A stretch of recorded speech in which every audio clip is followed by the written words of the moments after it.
kan ini di satu sisi ada agama ya, tapi di satu sisi implementasi agama. Saya misalnya Mehmet II misalnya. Begitu ada panglima perangnya, kalah perang mungkin film Arab ya. Tiba-tiba dihukum mati gitu, dipenggal kepalanya. Betul. Misalnya lagi pada Khulafaur Rasyidin misalnya. Ada pembunuhan. Ada pembunuhan gitu. Ada perang sesama muslim, ya kan? Hanya berapa tahun setelah Rasul wafat. Betul. Kadang-kadang kalau saya memikir kok gimana ya, baru itu kemarin tuh kita sama-sama itu di bawah Rasul kan. Iya, benar. Rasul nggak ada, udah berkelahi. Iya, benar. Saya nggak tahu gimana cara nanyanya ya. Ada nggak satu masa yang misalnya kita mengatakan wah ini contoh Islam terbaik? Silakan dieksplor aja. Ya, pertama gini, Prof. Kalau kita berbicara tentang idealitas, maka idealitas itu adalah sesuatu yang nggak boleh ada flaw-nya, nggak boleh ada cacatnya. Maka itulah idealitas. Dan makanya kalau misalnya konsep idealitas itu diuji, saya pikir konsep idealitas Islam adalah sesuatu yang termasuk paling teruji. Makanya kemarin kita pernah berdiskusi dengan beberapa orang, mereka bilang gini, di dalam demokrasi kita ada check and balances. Apakah di dalam Islam ada? Kita ceritain ini loh check balances versinya Islam. Gimana caranya agar orang-orang itu tidak terjebak dalam problematika lama. Misal problematika demokrasi yang paling lama, quis custodiet ipsus custodis. Siapa yang mengawasi sang pengawas? Dan ya ini kan problem lama yang sampai sekarang nggak pernah bisa diselesaikan. Ujung-ujungnya MK itu. Gitu kan ya. Terus MK siapa yang ngawasin kan gitu. Atau polisi, atau kepala polisi, atau presiden sama sekali. Kalau orang sudah punya kekuasaan absolut, dia kan power tends to corrupt. Absolute power corrupt absolutely. Artinya sesama biskota dilarang saling mendahului. Nah, gitu. Betul sekali. Nah, artinya secara idealitas ini justru demokrasi konsep yang sangat-sangat tidak ideal. Nah, apalagi penerapannya. Nah, beda dengan Islam, idealitas Islam ini luar biasa. Karena misalnya contoh ya, kalau kita bicara tentang check and balances aja, ini ada 3 lapis. Yang pertama adalah lapis individual, yang kedua adalah lapis masyarakat, peers atau pressure daripada komunitas atau masyarakat. Yang terakhir adalah kepastian hukum. Nah, jadi ada 3 lapis untuk orang tuh agar bisa check and balances misalnya. Nah, tapi balik lagi, idealitas itu beda dengan realitas. Realitas itu berkaitan dengan manusia. Makanya dikatakan bahwasanya khilafah ataupun sistem Islam itu adalah daulah basyariah, adalah negara manusia. Kalau negara manusia dia berpotensi untuk salah. Cuman kesalahannya diminimalisir pada kesalahan user, bukan kesalahan sistem. Nah, jadi ingat PDN, gitu kan? Itu ada berapa banyak? Ada hardware, ada userware, ada software. Nah, di dalam Islam itu userware-nya. Biar orang tahu PDN itu pusat data nasional. Pusat data nasional itu yang kita bilang mana backupnya. Itu kesalahan pertama nggak di backup, kesalahan kedua userware-nya problematis. Nah, jadi artinya kalau kita bicara lagi tentang Islam, kesalahan satu-satu yang dimungkinkan itu adalah dari penerapan orang-orangnya. Maka terjadilah kemudian problematika seperti tadi. Tapi hanya saja kita kalau kita lihat pada problematika tadi, yang problem itu adalah atas-atasnya, bukan masyarakatnya. Maka ketika terjadi perebutan kekuasaan ataupun problematika yang lain, ini rakyat tetap makan, rakyat tidak rame. Sekarang kita sebaliknya, Prof. Di atas itu sebenarnya nggak rame. Ketawa-ketawa aja mereka. Kita yang rame. Kita kan yang terbelah kan. Mereka rokok-rokok sambil ketawa-ketawa. Buktinya coba kita lihat. Mohon maaf ya Prof ya.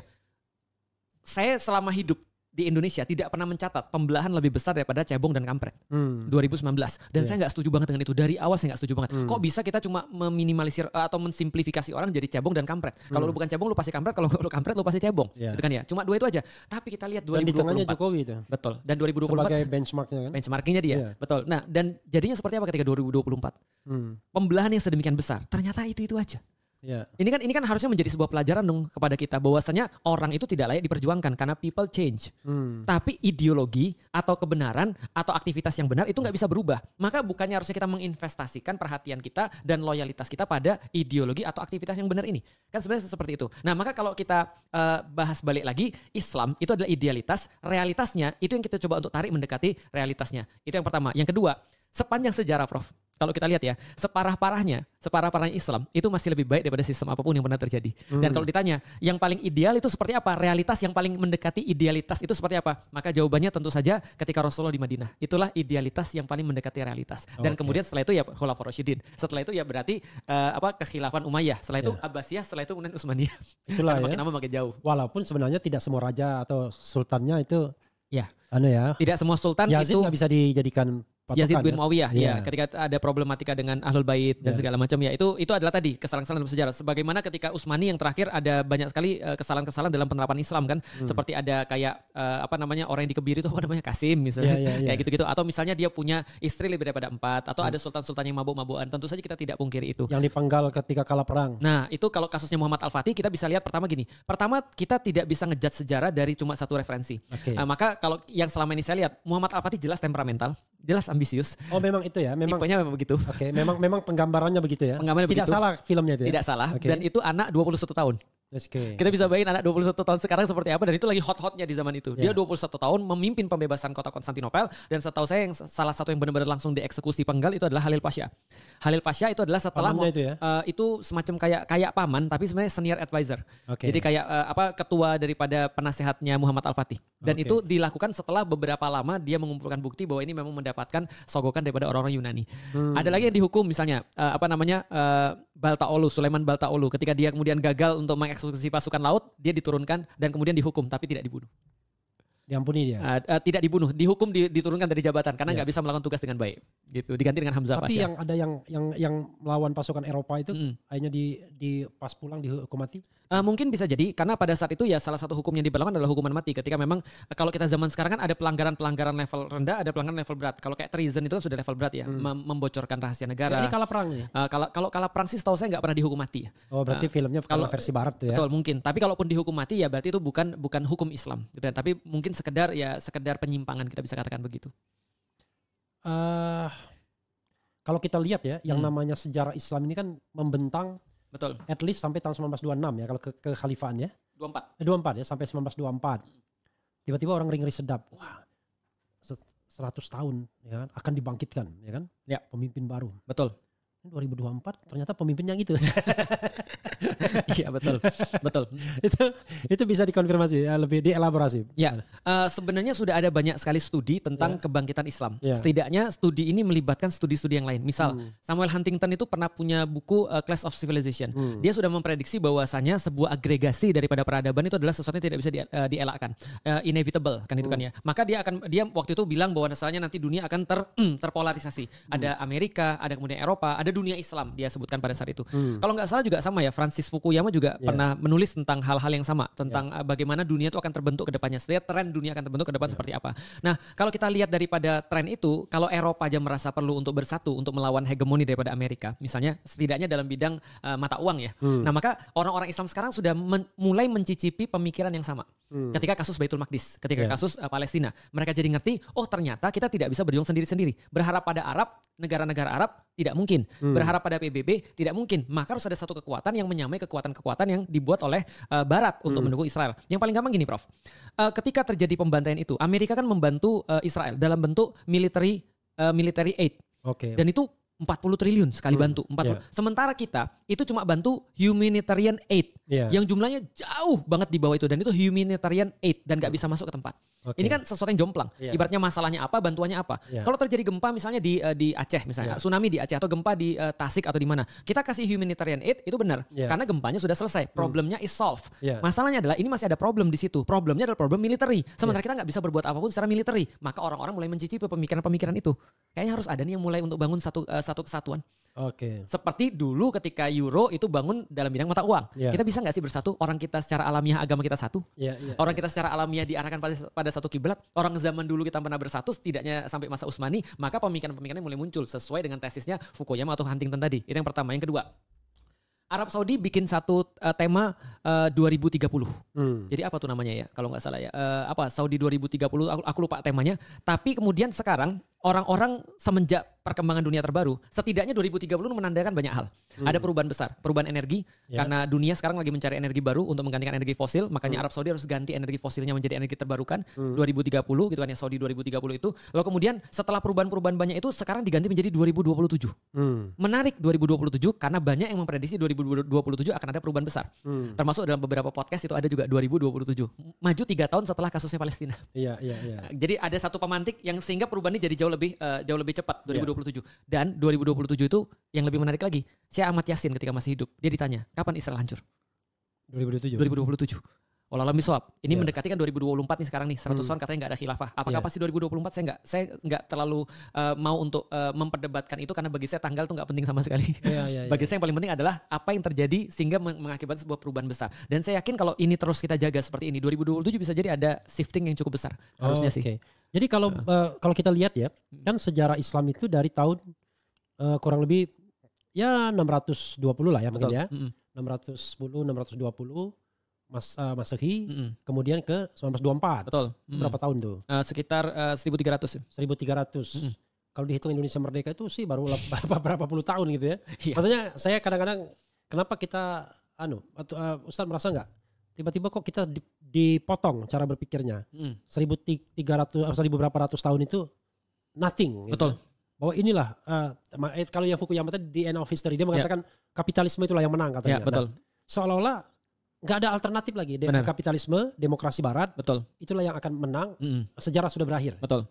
Padahal ini kan baru ya mereka unggul kan ibaratnya baru berapa puluh tahun aja ya. Menarik banget. Jadi gini Prof. Kita agak sulit berdiskusi sama orang ketika orang memang nggak paham sejarah. Yeah. Kalau orang melihat problematika Israel Palestina itu dari 7 Oktober, itu mendingan kita ajak main bola aja lah. 7 Oktober 2023. Okay. Nah, kita ajak main bola aja, pakai sepatu yang spoolnya agak panjang. Gitu kan. Jadi karena ngajak orang kayak gini diskusi percuma. Kayak gini, Profesor sering nonton series nggak? Iya. Pernah nonton Game of Thrones? Iya. Nah, kalau kita pernah nonton sih nggak terlalu sering, tapi tahu saya film itu. Oh ya. Nah, kalau orang itu kan ada sekitar 7 season kalau saya nggak salah atau 8 season. Nah, kalau orang nontonnya langsung season kelima, dia akan lost tuh. Siapa tokoh baik dan siapa tokoh jahatnya. Akan lost banget. Sama kayak orang nonton Naruto, itu di episode ke-300 atau 200. Itu dia udah lost tuh. Siapa yang baik, siapa yang benar. Nanti orang jahat dibilang baik. Setidaknya pemahamannya tidak akan sama seperti orang-orang yang membaca dari awal. Maka jangka waktu 100 tahun kayak Indonesia belum 100 tahun merdeka. Jarak 100 tahun itu adalah jarak yang sangat pendek untuk menentukan identitas satu bangsa.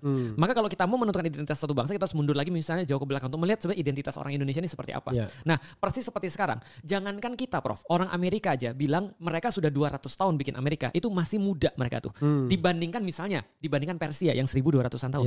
Dibandingkan Romawi. Romawi itu dari tahun berapa tuh? 1500 tahun dia. 1500. Lebih kayaknya, Prof. Karena kalau dihitung dari minus 400 sampai 1400-an sekian pertengahan mungkin 1900 ya. Taruhlah tapi 1500 lah. Mulai dari Kaisar ya. Mulai dari Augustus ya. Nah, berarti 1500 tahun. Berarti kan ini kan 200 tahun aja masih mereka bilang infant. Mereka bilang orang baru mau remaja nih. Nah, berarti Indonesia masih terlalu kecil. Nah, itulah pentingnya belajar sejarah. Artinya belum final loh. Jauh banget daripada final. Dan ini kan baru prediksi. Makanya kan kalau kita balik lagi berbicara, ada satu penelitian yang cukup cukup bisa dijadiin sebagai pegangan. Pew Research itu pernah meneliti judulnya tentang the fastest growing religion on all earth kalau nggak salah. Ya setidaknya penelitian yang sama tentang agama-agama. Mereka memprediksi bahwasannya 2050 itu titik equilibrium antara Kristen dan Muslim. Mencapai satu titik yang sama dan menurut dia secara faktual itu Islam lebih banyak. Kenapa? Itu secara demografis, secara populasi. Berarti ini sudah shifting kan. Artinya kalau dari segi demografi ini sudah shifting banget. Sekarang berapa sekarang? Sekarang 1,7 sama 1,7. Kurang dikit lah, less or more. Oke, udah mirip-mirip ya. Udah mirip-mirip, tapi sisanya yang lain. Kan berarti kan ada banyak juga sisanya. Banyak. Jadi ada yang unidentified gitu kan ya. Ada yang kemudian mereka beragama yang lain, tapi sebenarnya 1,7 ini less or more sebenarnya Islam udah memimpin. Karena orang Islam dibandingkan, ya kalau mereka harus berbagi kan ada Kristen, Protestan, ada Katolik dan segala macam, ada Ortodoks. Kalau kita Islam ya Islam, walaupun orang bilang ada Sunni dan Syiah. Tapi ya udahlah, yang penting Islam dulu. Nah ini sudah shifting dari segi populasi. Nah dari segi kemudian realnya, pemain bola termahal sekarang orang-orang Islam menempati posisi-posisi yang lumayan. Pemain bola termahal, atlet sudah mulai muncul yang Muslim. Kemudian beberapa orang-orang yang UFC itu malah merajai.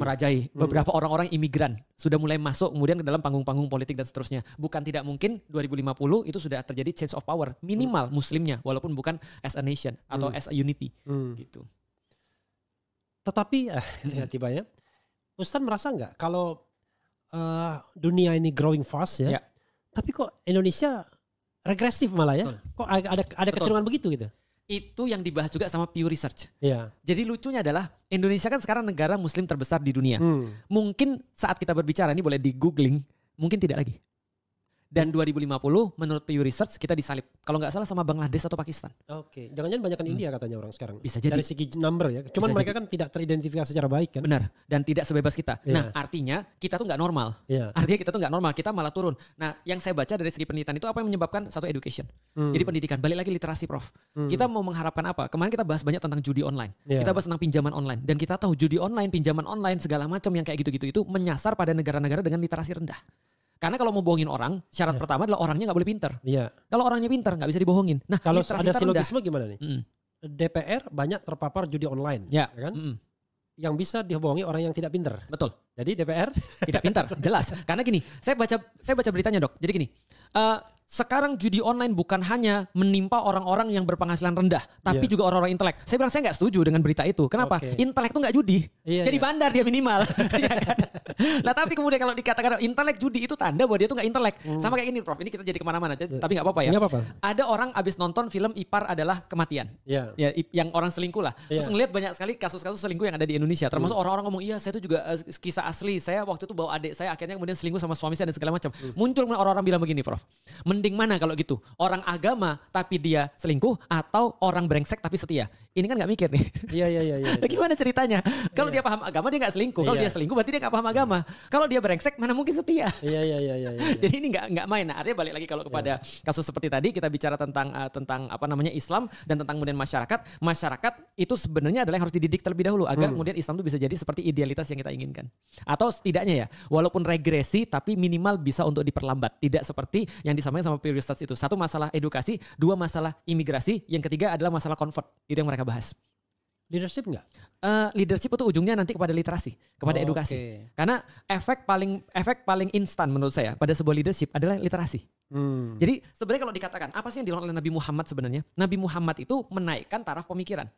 Tidak harus pintar, tapi menaikkan taraf pemikiran. Tidak harus bikin universitas terbaik. Universitas terbaik pada saat itu jelas bukan ada di Islam. Tempat olahraga terbaik bukan ada di Islam. Karena Islam pada saat Rasulullah memimpin itu cuma sebuah peradaban kota. Ka'bah itu kota, Masjid Nabawi itu kota. Enggak keren-keren amat. Sementara di satu sisi yang lain ada Hagia Sophia yang sudah kerennya luar biasa. Tapi Rasulullah menaikkan taraf pemikiran sehingga mereka siap untuk membangun apapun di atasnya. Jadi fondasi pemikirannya di-set sama Rasulullah. Nah maka kalau umat ini tidak dinaikkan taraf berpikirnya, dia nggak akan mungkin bangkit. Nah itu disiapkan oleh Islam tuh. Ya, tapi yang jadi masalah adalah Rasulullah kan pemimpin dunia dan pemimpin agama spiritual ya. Sekarang kan tidak satu spiritual dan Ya itu namanya sekularisme itu. Nah, tapi tidak mungkin juga kan dengan sistem sekarang ini. Dulu juga ada juga orang-orang yang terpisah gitu, ada cerdik pandai, ada memang pemimpin negara raja dan lain sebagainya. Tapi kan yang tidak in favor itu kan rajanya. Tentu saja. Kalau rajanya tidak in favor ya gimana caranya? Kalau problem Nabi kan tadi bagaimana dia mengedukasi masyarakat. Tapi problem kita kan tahu sendiri Ustaz. Betul. Ya kan? Ada cerita bagus. Kalau kita mau lihat peradaban, inilah pentingnya belajar sejarah. Bahwasanya sepanjang sejarah pemimpin-pemimpin yang mulai korup itu akan fokus bukan pada aktivitas politik atau aktivitas pembenahan umat, tapi akan fokus pada entertainment. Itu sejarah tuh. Maka kita tahu bahwa Colosseum, Flavian Amphitheater itu dibangun ketika pajak mau dinaikkan. Ketika pajak dinaikkan, pejabat-pejabat kemudian berpesta pora, lalu kemudian gimana cara agar mereka nggak dikritik? Mereka kasih entertain. Entertain kan sebenarnya bentuk pengalihan politik, political diversion. Nah ini terjadi juga di Persia. Ini terjadi di zaman manapun, termasuk juga di zaman Islam sebenarnya. Ketika orang tuh nggak mau dikritik, dia kasih mainan dulu. Nah sekarang pertanyaan kita nih, kita dikasih pencerdasan atau kita dikasih mainan? Kita dikasih hiburan atau kita dikasih edukasi? Tapi ini bad news atau good news ya? Setiap pemimpin yang mau dipilih selalu menampakkan identitas keislamannya, ya kan? Ada yang tiba-tiba mulai rajin sholat jemaah. Ya, bahkan katanya karena sudah rajin sholat Jumat bisa jadi pemimpin ya. Kemana aja kita semua dulu ya? Enggak, maksudnya ini good news atau bad news terhadap satu hal maksud saya. Bahwa agama itu enggak juga siapa bilang enggak laku. Laku kok. Bagi saya bad. Bad news ya? Karena ternyata agama itu cuma jadi pelengkap, bukan sebuah penentu daripada sesuatu. Nah itu yang kemudian mereka perjuangkan. Ketika agama itu kemudian jadi pelengkap aja, jangan jadi penentu. Makanya nggak boleh pilih pemimpin berdasarkan agama. Bukan nggak boleh, itu narasinya. Nah artinya cuma bagi saya sih kayak bad news itu. Sama aja kayak gini Prof. Kalau kita bicara misalnya tentang menjadi seorang suami. Menjadi seorang suami, kalau bicara misalnya di dalam Islam, wajibnya adalah tentu saja dia bisa menafkahi yang pertama. Yang kedua dia matang secara emosional, bisa jadi pemimpin. Yang ketiga dia punya penghasilan. Dia bisa menafkahi, kan itu adalah syarat menjadi suami yang paling minim di dalam Islam. Nah tiba-tiba terus kemudian karena dia tahu preferensi orang tua adalah misalnya pergi ke masjid, maka dia pergi ke masjid. Nah berarti pergi ke masjidnya ini bukanlah sebuah karakter, tapi sebuah penipuan. Artinya bagi saya bukan good news sih, tapi justru sebuah praktek penipuan atau praktek manipulasi yang masih terjadi di tengah masyarakat. Jadi tapi laku masih di masyarakat. Tentu saja. Maksud saya artinya di masyarakat sendiri agama tidak ditinggalkan dong. Benar. Nah itu good news. Artinya agama masih menepati posisi yang penting di masyarakat. Nah itu benar, itu good news. Tapi dari proses politiknya atau proses dari pemilihnya itu bad news. Karena itu manipulasi. Artinya kan yang paling bahayanya adalah kalau tiba-tiba masyarakat tidak suka lagi melihat orang yang beragama. Nah, itu udah mulai kali ya. Ya, udah mulai. Udah mulai. Jadi saya lihat sih bahwasanya orang melihat orang beragama kayak tadi, orang beragama dia tidak peduli dunia, orang beragama nggak ngerti tentang dunia. Nah, ini proses pemisahan tadi. Seolah-olah kalau orang beragama dia nggak boleh ngomong politik. Udah lalu ceramah aja lah, nggak ngurus politik. Ingat ya kemarin Prof?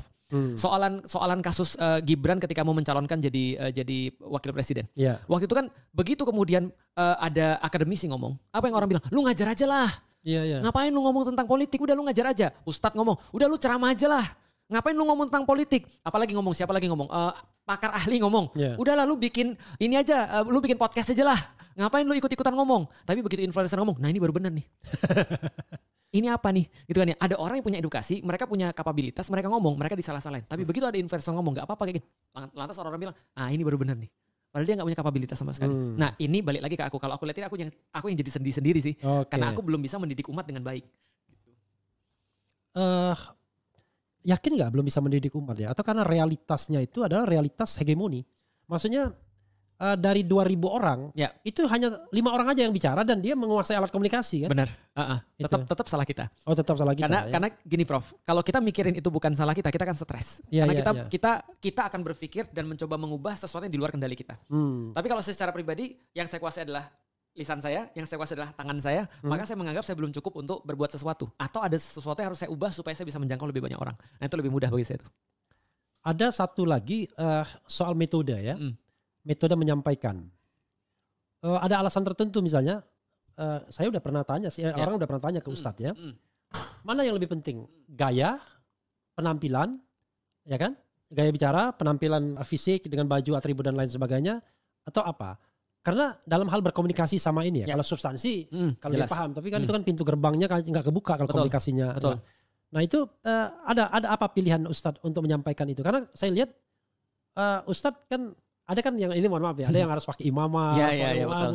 Kalau nggak pakai begitu-gitu nggak bisa tuh. Iya, ya kan? Nggak sunnah. Iya. Ya, tapi Ustadz kan datang ke sini botak. Iya betul. Nggak pakai apapun ya, pakai batik. Tiba-tiba kalau orang paling itu kucuk. Iya betul. Itu ada alasan dan merasa efektif nggak ketika menyampaikan? Pertama-tama komunikasi itu bervariasi tergantung siapa yang menerima. Makanya teori komunikasi itu banyak. Tapi sebenarnya sama-sama memperhatikan siapa yang menerima, siapa yang menyampaikan dan media apa yang digunakan. Itu yang paling sederhana. Nah kalau teman-teman mau lihat teori komunikasi, saya sarankan yang paling mudah misalnya itu ada metode komunikasi AISAS. Nah contoh ya, kita sudah menentukan AISAS kan, kita sudah menentukan siapa pendengar kita. Dan kita sudah tahu kita adalah orang yang menyampaikan dan kita sudah tahu medianya seperti apa. Nah dalam setiap tahapan itu ada aktivitas-aktivitas yang berbeda. AISAS itu kan stand for attention, interest, search, lalu kemudian action, lalu kemudian share. Nah kalau kita lagi bahas untuk mencari attention nih, maka kita jangan pikirin dulu kontennya apa. Kita mikirin dulu ini yang heboh seperti apa. Kita mikirin dulu gimana caranya can be seen, bisa terlihat. Kalau nggak jadi yang paling tinggi, jadi yang paling terang, jadi yang paling pertama, jadi yang paling besar. Jadi yang paling aneh gitu kan ya. Makanya Refleron gebrak meja dulu. Nah itu attention. Maka semua sesuatu gebrak itu attention kan itu kan ya. Mereka pengen diperhatikan. Mereka buat suara, mereka buat noise dan segala macam. Nah berarti jangan mikirin konten dulu. Nah ketika kita bicara interest, maka kita bicara emosional.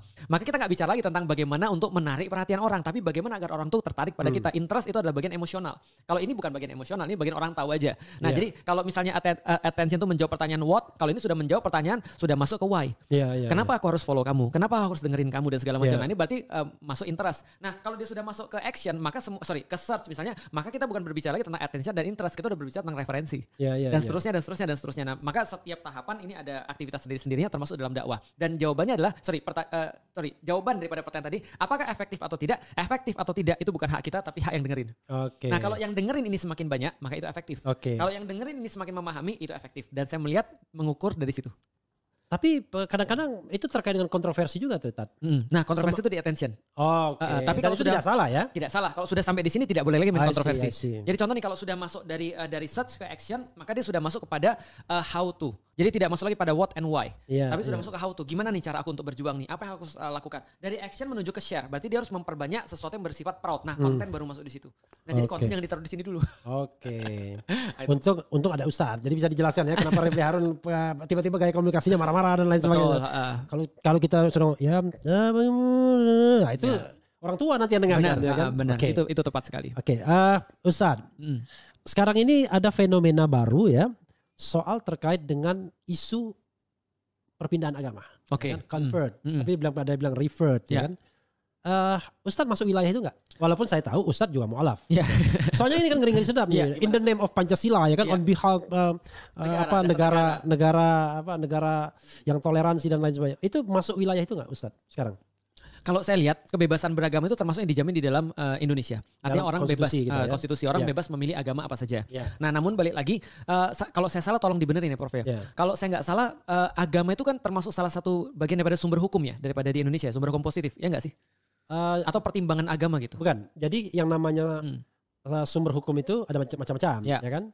Nah, salah satunya norma. Ya, nah norma itu ada norma agama, ada norma masyarakat, budaya ya gitu ya. Nah berarti bisa dimasuk dalam pertimbangan gitu ya? Ya bisa, dia bisa jadi hukum ketika diadopsi oleh hukum negara. Misalnya dalam undang-undang, contoh undang-undang zakat gitu kan. Itu diadopsi? Ya diadopsi dan menjadi norma agama, undang-undang haji. Nah berarti kalau gitu kita bisa lebih mudah mendefinisikan. Kalau gitu kebebasan beragama kan dijamin di Indonesia misalnya. Artinya kalau nggak salah yang nggak boleh itu adalah secara aktif mengkampanyekan agama pada orang yang sudah beragama, itu yang nggak boleh ya. Kalau saya yang saya nggak salah ya. Jadi memaksa lebih tepatnya. Itu kan nggak boleh ya. Kalau menyampaikan nggak ada masalah. Nggak ada masalah ya. Dakwah nggak ada masalah. Yang tidak boleh itu adalah memaksa. Nah kalau begitu lebih mudah lagi. Berarti sebenarnya kalau soalan agama di Indonesia tergantung kuat-kuatan siapa yang bisa mempromosikan apa gitu. Iya harusnya kan begitu. Kan? Iya betul. Jadi kita ini kan cenderung menghindari konflik tapi bukan mengelola konflik kan. Benar. Gitu. Padahal konfliknya itu masih ada. Konfliknya masih ada. Betul. Makanya perasaan saya ya. Di zaman dulu nggak ada tuh masalah toleransi beragama. Kita tinggal di Palembang kita baik-baik saja. Iya. Kan, ya? Kita kan candaan kita kan lebih parah daripada sekarang. Kalau candaan kita zaman dulu dipakai sekarang Prof. Bisa masuk penistaan agama tuh Prof. Iya penistaan agama atau ujaran kebencian. Atau perbuatan tidak menyenangkan ya. Tapi yang paling gampang itu ujaran kebencian yang berbasis sara. Oh iya betul makanya. Tapi begini, kembali pada pertanyaan saya, Ustadz masuk wilayah itu enggak? Maksudnya masuk wilayah itu? Kayak Kohdondi gitu-gitu. Oh, masuk pembahasan wilayah itu. Ya. Kalau saya sih lebih kepada enggak sih. Karena gini, ya? Saya lebih kepada gini, kan ada 3 untuk menyampaikan agama Islam. Pertama adalah dengan menjelaskan, dengan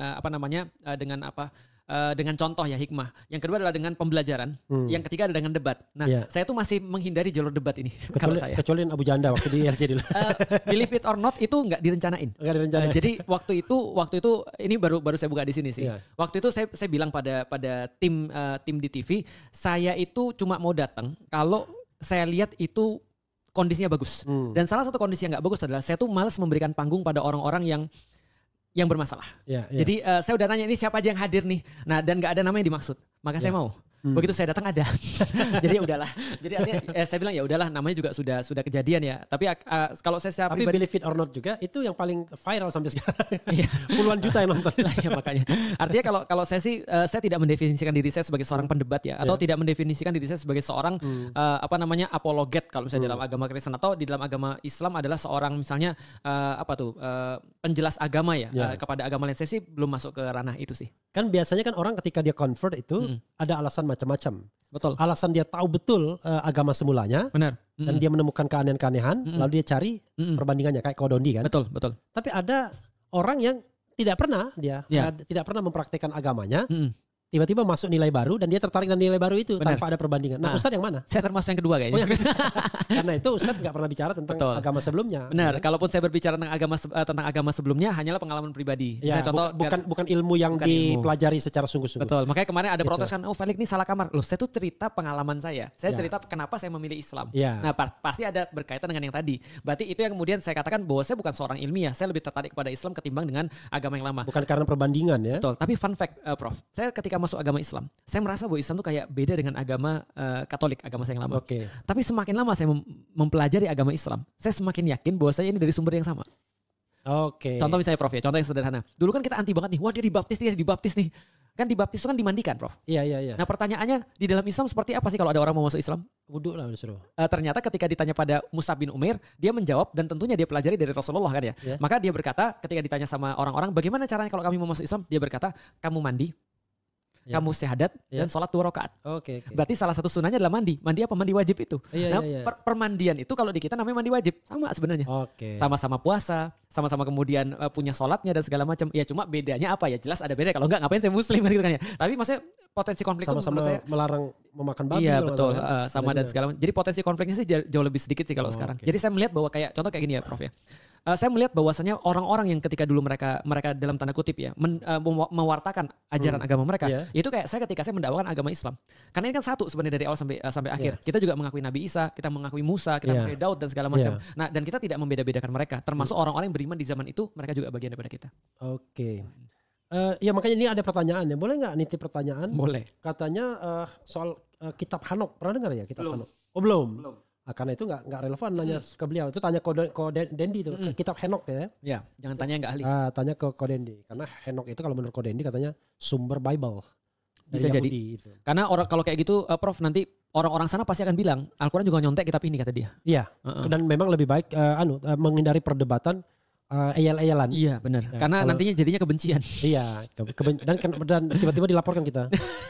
Kebencian berbasis sara. Iya betul. Gitu. Udah ada saranya kan? Iya, jadi kalau kayak gitu-gitu biar diselesaikan di di meja ilmiah supaya lebih pas. Yang tidak boleh melarang debat itu kan? Tidak boleh, betul. Kalau orang mau berdebat ya silahkan aja ya. Benar, tapi dengan orang yang berilmu plus yang berilmu. Benar, karena ada banyak orang juga yang mendapatkan hidayah lewat jalur itu. Ya. Dan kita tidak bisa menutup karena memang di dalam Al-Quran diperbolehkan. Ya, misalnya kita fenomena Zakir Naik yang nggak boleh dilarang. Iya benar, dilarang ya kemarin ya. Enggak, di beberapa negara kan kan dilarang kan. Artinya dia tidak siap untuk adu intelektualitas. Ya.